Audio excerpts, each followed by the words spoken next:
toutes et à tous, c'est Romain Daubry de la salle des marchés de Bourse Direct pour le brief et l'analyse graphique du lundi. Nous sommes le 3 juillet, il est 15h48. Les marchés américains viennent d'ouvrir pour une demi-séance puisque demain sera un jour férié complètement et les marchés complètement fermés aux États-Unis pour Independence Day, donc le 4 juillet. Demi-séance aujourd'hui pour les marchés américains et on va le voir un début de semaine dans le calme sur les indices européens mais avec pas beaucoup de relais, pas beaucoup de tendances. Merci à toutes et à tous pour vos likes, vos partages, vos commentaires positifs. Pensez comme toujours à vous abonner à la chaîne Bourse Direct YouTube. Plus vous êtes nombreux, plus on a de possibilités de continuer à vous donner des éléments d'information et des éléments graphiques et techniques sur les marchés. Et c'est tant mieux, ça progresse régulièrement. Et puis pensez aussi à vous abonner à nos comptes Twitter respectifs pour le suivi de l'information et le suivi notamment des positions sur les marchés dérivés et les différentes analyses graphiques et le suivi des rendez-vous sur les différents supports médias. Voilà, c'est fait pour la pub. On va commencer donc cette semaine plutôt dans le calme, hein, comme je le disais. Les marchés américains vont être fermés demain, donc pas beaucoup d'initiatives. Ils ont probablement choisi de prendre un long week-end. D'autant plus qu'on a une période qui va être un peu plus dense dans les jours qui viennent. Alors cette semaine, au niveau macro et microéconomique, donc on a une série de PMI qui vont être publiés. On va avoir les PMI manufacturiers là dans quelques minutes sur les marchés américains. Indice des directeurs d'achat, donc avancé sur la santé de l'économie, des indicateurs avancés. Demain, le marché américain fermé. Mercredi, ce sera les PMI dans les services en Chine, en Europe et aux États-Unis. Donc toujours directeur d'achat, intéressant. Et surtout, mercredi soir, les minutes de la Fed, le compte-rendu de la dernière réunion. On sait que les opérateurs aiment essayer de trouver des détails dans l'évolution de la politique monétaire des banquiers centraux dans le discours et pour voir si on peut affiner ce qui a été le message qui est passé. Le message il est quand même assez clair depuis quelques temps. Les banquiers centraux se réservent la possibilité de remonter leur taux encore 2 fois aux États-Unis manifestement et au moins 2 fois en Europe. Donc pour l'instant le message est plutôt bien supporté par le marché. On considère qu'une bonne partie du chemin a été faite. Puis surtout, ça n'est pas certain encore pour cette hausse de taux sur les marchés américains. Et puis surtout, c'est aussi aux États-Unis une semaine de l'emploi mensuel, les chiffres mensuels de l'emploi qui seront publiés, donc décalés à jeudi, puisque mardi est férié, décalés à jeudi l'enquête ADP, l'enquête privée, et puis c'est l'enquête gouvernementale, les NFP, qui sont publiés le vendredi en début d'après-midi. Donc ça, c'est le chiffre important à surveiller dans le courant de cette semaine. En dehors de ça, on est toujours dans une période un peu d'attente. La saison des publications des entreprises, elle va débuter le 14 juillet avec les banques américaines notamment. Il y aura quelques grosses publications le 13, mais c'est surtout le secteur bancaire qui va être à surveiller aux États-Unis et qui ouvrira le bal des publications, donc 14 juillet. D'ici là, sauf grosse surprise, des marchés qui vont peut-être être en situation d'attente positive ou pas. C'est ce qu'on va voir. Est-ce qu'ils vont continuer à tirer, à payer en amont de ce rendez-vous majeur ou est-ce qu'il va y avoir un peu de prudence ? Évidemment, plus on tire avant et en amont des résultats, plus les tensions peuvent être importantes. Du côté des marchés dérivés, on n'a pas d'intérêt qui se mette en place quasiment globalement, hein, si on fait la somme. On a juste un peu d'intérêt acheteur qui a été détecté vendredi, et heureusement, hein, après une semaine de hausse et pas de changement dans la position ouverte du côté de l'Europe, un peu d'intérêt, un peu plus d'1% vendredi sur le CAC 40 et l'Eurostoxx.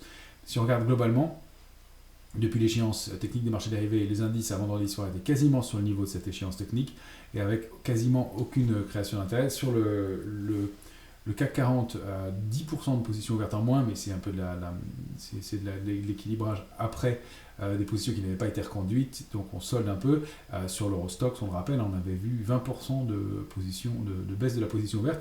Rien n'a été construit depuis. Sur les indices américains, c'est un peu la même chose. Si eux ont un peu progressé, en tout cas du côté de l'intérêt, il n'y a quasiment pas de changement. Donc pas d'éléments très forts à détecter de ce côté-là, pas de signe de faiblesse, pas de pression baissière non plus, c'est ça qu'on peut dire. Une consolidation pour l'instant latérale et peut-être un regain d'intérêt pour les marchés dérivés et un peu plus de soutien technique dans les heures qui viennent. On va le voir ou pas. Je rappelle ici que la lecture de la position verte, c'est pas une martingale. D'une part, que c'est un élément complémentaire à l'analyse des prix, à l'analyse du volume. C'est juste la lecture des éléments techniques et de la position technique sur les marchés dérivés. Ça signifie que le marché peut stagner, monter ou baisser sans que la position verte n'évolue, puisque les opérateurs pourraient se neutraliser. C'est le fait que la position ouverte évolue dans un sens ou dans l'autre en fonction de l'évolution du marché qui nous donne des éléments complémentaires. Si le marché monte, sans soutien, ça veut dire que la zone est relativement fragile. Ça ne veut pas dire que le marché va baisser. Ça veut dire que si on revient visiter la zone, elle est plus fragile. Pour l'instant, on n'a pas vraiment progressé sur les indices européens, donc pas de changement majeur. Sur les indices américains, un peu monté, et on n'a pas de changement majeur depuis l'échéance. Donc un peu de fragilité de ce côté-là. Ça ne veut pas dire pour autant signal de baisse.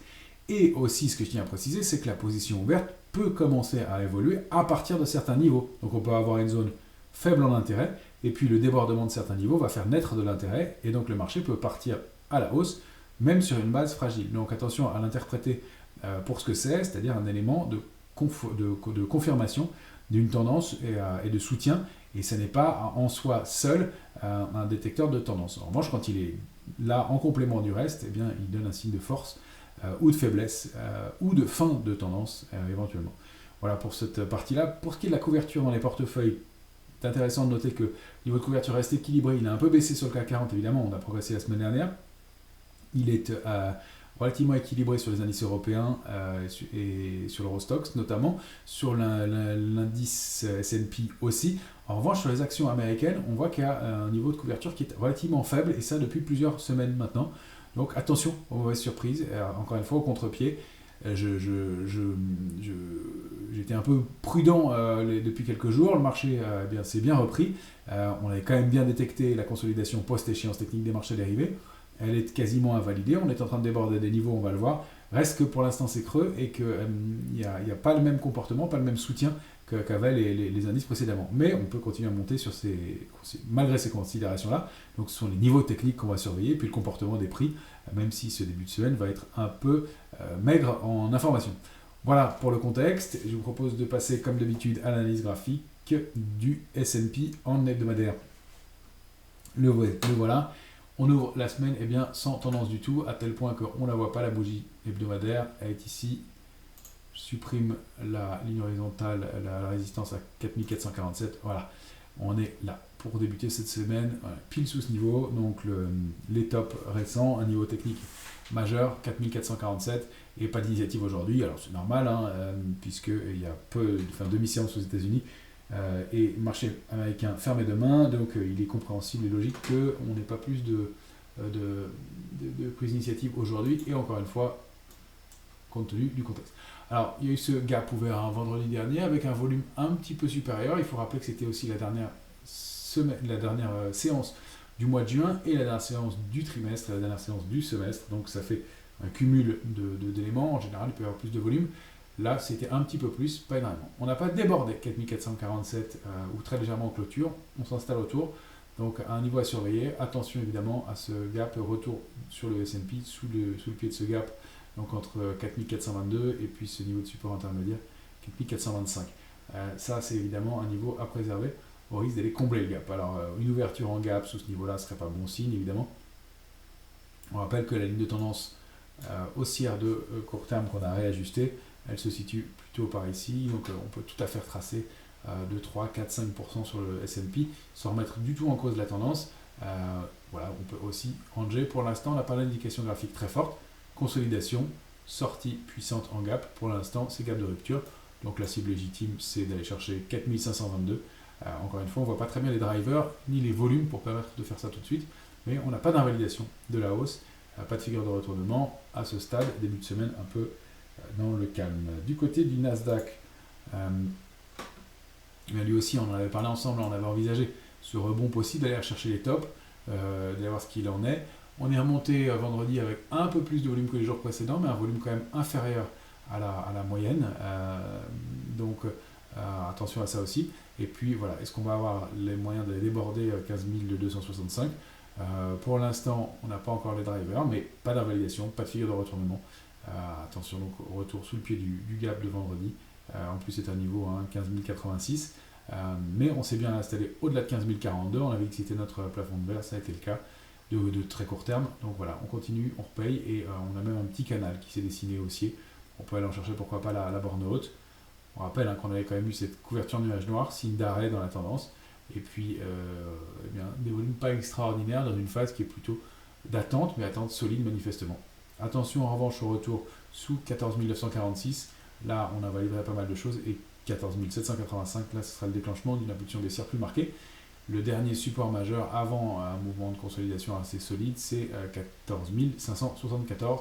Là, on pourrait retourner dans cette zone-là, hein, on en avait parlé, 13 720, 14 060. Niveau de retracement tout à fait légitime pour un indice qui a progressé de plus de 46% depuis le mois d'octobre. Voilà, pour le Nasdaq. Alors, du côté de la volatilité, on a une structure très propre de compression qu'on avait évoquée ensemble déjà la semaine dernière. Elle se confirme. On est toujours à l'intérieur, dedans, dans la zone de complaisance. Et on touche bien borne basse, borne haute.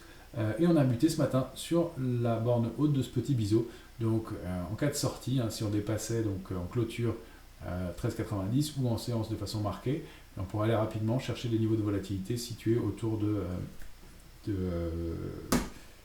14, 16,32, 16,40, 16,38 dans la zone d'optimisme à nouveau, donc un petit regain de tension sur la volatilité qui permettrait de revenir à des niveaux de couverture et de vigilance un peu plus marqués qu'on y est pour l'instant. On est, encore une fois, je le rappelle, pas en euphorie, hein, qui se situe plutôt entre 9,51 et 12,10. Donc, encore une fois, pas d'alerte majeure. Et puis, on l'a bien vu, pas de figure de retournement, hein, sur les indices. Donc, pour l'instant, ça tient plutôt bien. Ce que je voulais vous montrer aussi du côté des indices, c'est évidemment l'Eurostock 50. L'Eurostock 50, bah voilà, le plafond de verre, il est ici, 4411. Voilà, pas de relais. On a bien progressé la semaine dernière. On est allé chercher la borne haute, hein, la résistance. Et pas de relais pour payer aujourd'hui. Alors évidemment, en l'absence d'acteurs américains, mais aussi en l'absence d'éléments suffisants pour pouvoir payer en amont d'une saison de publication importante. Évidemment, donc voilà, peut-être consolidation à venir. Les bornes du range sont toujours les mêmes, 4320 à 4411. Si on dépasse ce niveau-là, il faudrait le faire sur 2 ou 3 clôtures pour le valider, compte tenu de l'importance du niveau. Hein. On rappelle, hein, je dézoome, que là on est en journalier sur l'indice Eurostoxx. Si je dézoome en mensuel, il y a pas mal de niveaux, pardon, mais 4505, 4570, c'est vraiment des niveaux importants là, auxquels on s'attaque. Ce sont les tops, en plus qu'on avait vu en 2021, sur lesquels on a rebuté en début d'année, on y revient, et pour l'instant, pas de relais. Alors on va peut-être trouver le relais, mais pour l'instant, on n'a pas la validation en clôture du débordement de ce niveau majeur, si on regarde dans les hebdomadaires, hein. Donc même trading range, avec 271 en bas, 411 en haut, et puis la duplication, on verrait donc vers ces niveaux de résistance majeure, cette zone 4505, 570, pour l'instant, rien qui indique ce débordement. Encore une fois, 3 clôtures au-dessus au moins pour le valider. Sur le DAX, alors le DAX il est là. Sur le DAX en journalier, toujours les mêmes bornes de range. On est dans la borne haute, au-delà de 15 994, en direction de 16 275. On n'a pas réussi à atteindre 16 275, hein, qu'on avait atteint le 19 mai, qu'on avait atteint et débordé autour de la mi-juin. Et là, pas de retour et pas réussi à atteindre à nouveau la borne haute du range, petit signe à surveiller. Et puis cette ouverture avec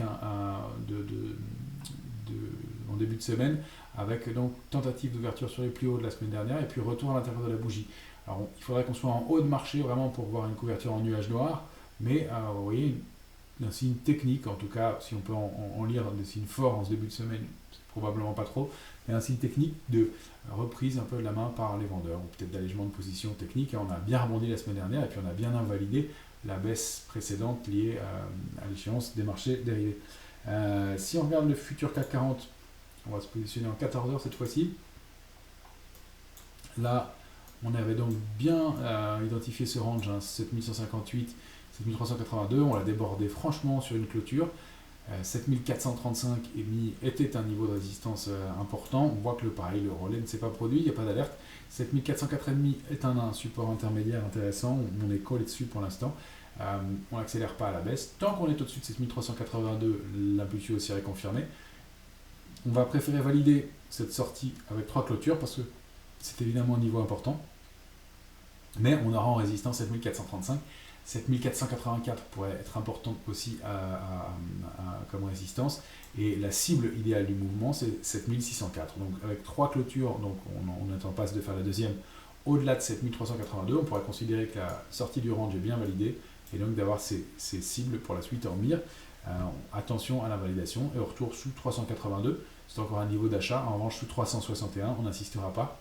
et l'alerte intraday serait sonnée avec un retour dans le range précédent et la médiane 284 qui devient le niveau d'alerte de court terme. C'est surtout sous 7158 qu'on accélère à la baisse. Pourquoi? On a détecté, alors, il y a beaucoup de traits encore une fois sur ce graphique, mais ce ne sont pas les horizontales qu'il faut regarder pour une fois sur les obliques.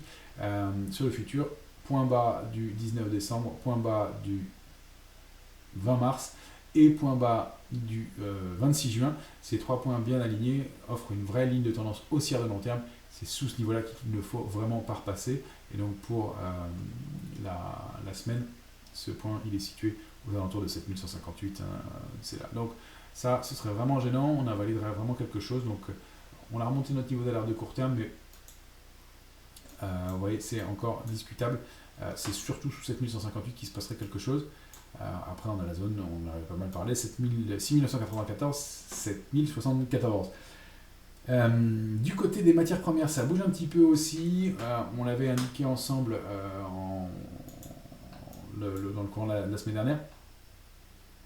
Petite compression qui se met en place. Alors voilà, pas une validation encore, mais sur le Brent à surveiller avec des prix qui ne forment plus de nouveaux plus bas, qui sont toujours sous une tendance baissière à court terme, mais on a une situation un peu de tension sur le pétrole et, pour l'instant, et ça pourrait bien accélérer à la hausse. Pour l'instant, ce n'est pas le cas, mais on surveille le débordement de 76,36 en clôture, qui ouvrirait à la voie une hausse au moins en direction de 79,30 et voire 81,40 dans un premier temps. Situation à surveiller sur le pétrole. Je vais vous montrer aussi l'or. On avait évoqué un petit biseau la semaine dernière, et puis ce petit marteau. Ça fait 2 séances d'affilée que l'or repaye un peu. C'est pas énorme, mais voilà, ça vient sous ce niveau de 1929,50. C'est celui-là en clôture qui validerait vraiment le mouvement. On est arrivé très au bout du biseau, mais la première cible, c'est au moins situé en direction de 1967, puis la grosse résistance à 1977. Mais voilà, ce qui est l'or qui conforte bien cette impression, notre sentiment d'une possible petit retour de stress, peut-être de juste consolidation un peu appuyée en amont de résultats trimestriels qui sont évidemment très attendus, qui seront très attendus. Du côté des valeurs, je voulais vous montrer, alors il y a quelques valeurs, évidemment c'est pas extraordinaire la configuration en ce moment, parce qu'on est un peu en pause entre deux eaux. On a quand même Worldline qui donne des éléments intéressants. Là, alors je me suis positionné, je vais vous la montrer déjà en mensuel. Voilà où se trouve Worldline. Worldline, elle a réussi à rebondir au-delà d'une oblique de très long terme, ici, tester là, tester encore ici, et préserver, donc, après une tentative de rupture dans le courant de la semaine, pas précédente, mais celle d'avant, la semaine du 19 juin. On réintègre avec un petit gap, on repasse à l'intérieur de cette structure, on déborde 33,30, 33,03, il va falloir donc confirmer ce mouvement-là.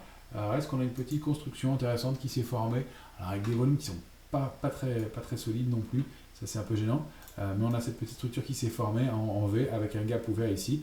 Tant qu'on est au-dessus de cette oblique et donc un niveau de 33,78, on a des chances de continuer à monter et donc d'aller dupliquer la taille de la structure d'avant, ce qui nous renverrait à 33 pile, cible idéale du mouvement, et niveau de résistance qui est important, c'est un niveau de résistance intermédiaire mais à surveiller.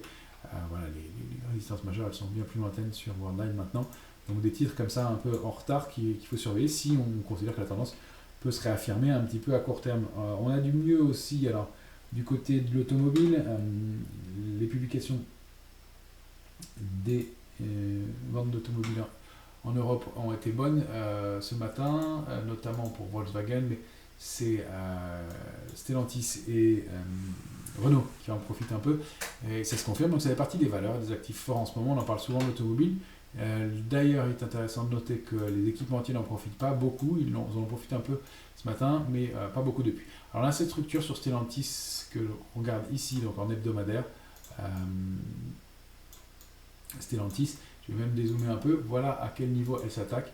Stellantis, elle s'attaque tout simplement à ses plus hauts historiques graphiquement, donc le niveau de 16,24 est un niveau majeur. On avait buté dessus et connu un échec en 2007, je parle de niveau vraiment de très très long terme. Et puis, alors il y a eu plus haut sur le titre, et moi je parle au niveau de résistance historique. On n'a pas réussi à clôturer un mois au-delà de 17,22. Donc du potentiel peut-être intéressant. On avait buté dessus en 2022, en début d'année, en mars. Et puis là, à nouveau. Alors, on a deux éléments intéressants. On a cette grosse structure, pardon, je vous la remontre en hebdomadaire sur Stellantis. Ici, un ligne bottom intéressant, où on peut y voir une épaule tête-épaule inversée. Voilà, qui, eh bien, dans le débordement de la ligne de coup, ici, dans un premier temps, donc 13,87 avait permis d'aller chercher une impulsion haussière de taille équivalente, qu'on avait commenté, il me semble, voilà, ici. Donc on était pas loin ou proche d'aller chercher ces cibles-là.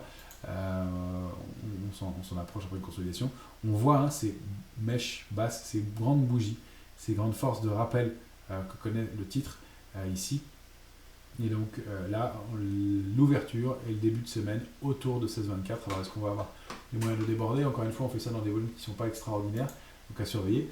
Et puis on a eu en plus court terme, en journalier, cette construction qui peut être aussi une épaule tête épaule inversée, une sortie de triangle comme on veut, avec donc accélération haussière, throwback, retour sur l'oblique, alors un peu en dessous effectivement, mais toujours avec des mèches basses marquées, on le voit, et puis force de rappel, et puis on accélère à la hausse.